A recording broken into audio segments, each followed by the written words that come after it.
First day of mandatory minicamp for our Miami Dolphins, but apparently one of our players, one of our key offensive linemen, didn't get the memo on the mandatory part. Now, obviously, he did get the memo on the mandatory part, but it didn't matter because the news of the day from the first day of minicamp is that Connor Williams is holding out, and with only 1 year left on his deal, it is financially driven. Mike McDaniel talked before the practice started and said, you know what?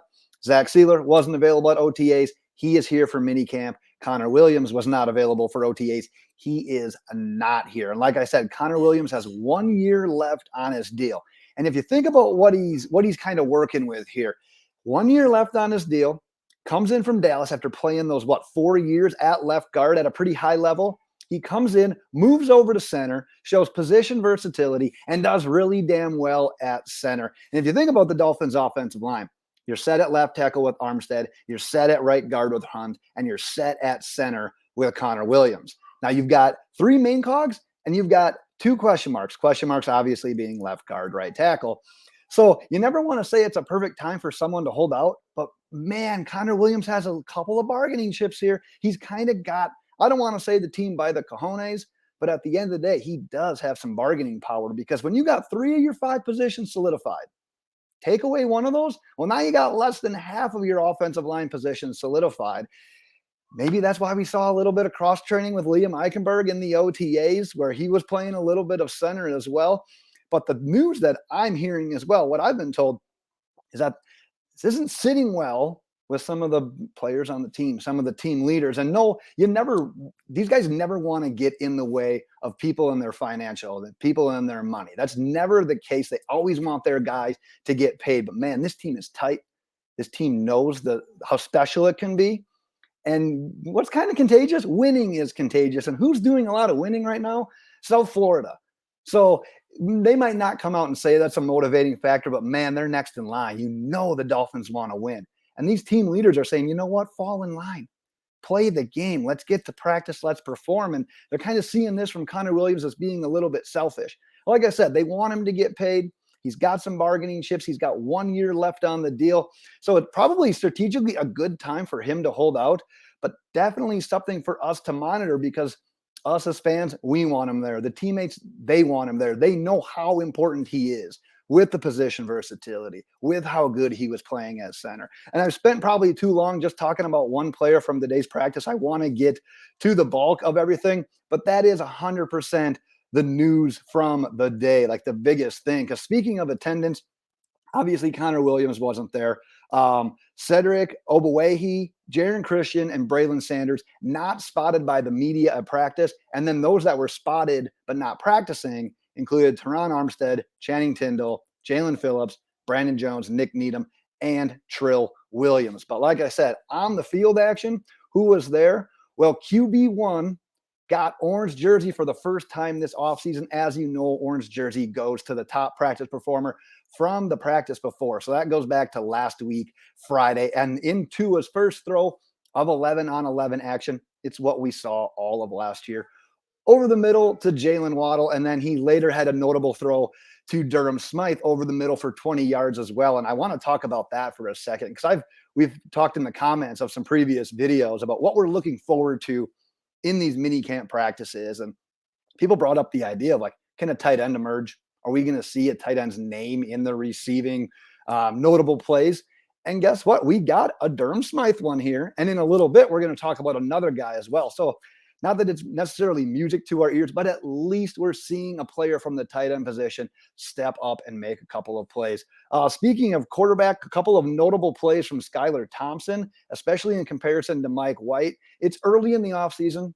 There's been the OTAs, the 6 OTAs, and 1 minicamp practice. The Dolphins aren't making any brash decisions based on just today. But if you're factoring in today, the reports have Skylar Thompson having the edge over Mike White, at least just in today's practice, if there indeed is a backup quarterback battle.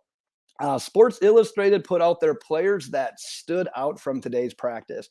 And the first one is edge rusher Mitchell Agude, undrafted free agent, and we heard his name littered and sprinkled throughout the OTA session. So good to see him on the list. Talked about another tight end, Tyler Croft got his name mentioned as well. Undrafted linebacker Garrett Nelson, and another cornerback, Byron Thompson. A little bit about each of these. Croft with a few catches, including a touchdown in the team sessions. Agude consistently getting into the backfield, credited with a couple of would-be sacks, a couple of tackles for losses as well. And I've actually been told as well, in regards to Agude, that, if the team had to decide on their final roster today, final 53 guys, Agude would make this team.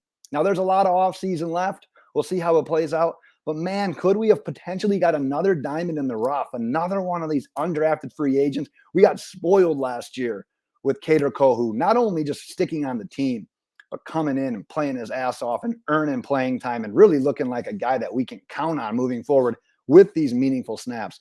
And now you look at Agude at a position pretty loaded.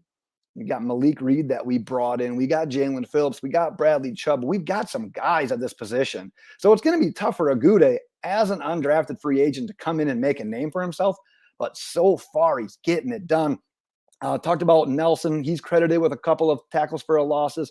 And then Skylar Thompson's interception was picked off by Bryce Thompson as well. It was a play to Eric Ezukama. It looks like Ezukama slipped on the route, but regardless, Thompson was in good coverage on that one as well and may have gotten the interception anyways. Not much news today from the running backs. We didn't hear anything special out of A-Chain for like the first time since he's been a member of the Miami Dolphins.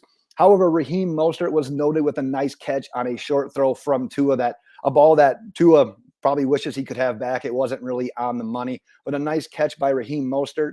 A little bit more from the wide receivers. Another name that we keep seeing pop up, at least here and there, Cedric Wilson with 2 catches in a 3-play span from Tua. Now, some people think that Emmanuel Ogbo would have gotten in for a sack on one of those plays. Regardless, Cedric Wilson getting his number called, making catches when he's getting the opportunity. And then Freddie Swain had a sideline catch on a deep out from Skylar Thompson, which was Skylar Thompson's noted as his best play of the day. I almost forgot to show this. I was going to show some Tua highlights when I was talking about him. So let's pop those on real quick. This first one that you're going to see is quick. He's off to your left, throws it out there to Jaylen Waddle. This next one reminded me of the River Craycraft touchdown against Buffalo last year when he really zipped it in there. That one was to Croft.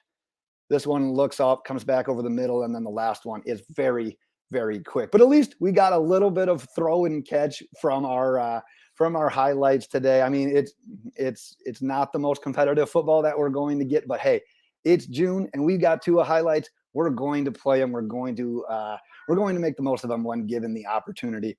Another receiver we need to talk about before we wrap up here, Robbie Chosen. Did we go an OTA session without having him make a highlight play? Nope.